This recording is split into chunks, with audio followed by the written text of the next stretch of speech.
Bible గ్రంథంలో ఆఖరి పుస్తకం ప్రకటన గ్రంథం అంటే అందరికీ ఒక రకమైన భయం, అలజడి. మొదటి అధ్యాయం 17 వచనంలోనే భయపడకము, భయపడాల్సిన పని లేదు, విశ్వసించు వారు కలవరపడరు.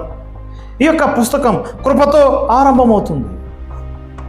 నమ్మకమైన మృతుల్లో నుండి సాక్షిగా లేచిన ప్రభువు నుండి, భూత భవిష్యత్తు వర్తమానకున్న వారి నుండి, ఏడాత్మలుగా నుండి కృపయు సమాధానం కలుగును. అదే చివరి అధ్యాయంలో కూడా 22 అధ్యాయం 21 వచనంలో ప్రభు అయిన యేసు కృప పరిశుద్ధులకు తోడైండు. కృపతో ఆరంభమవుతుంది, కృపతో ముగించబడుతుంది. ఎవరికి కృప?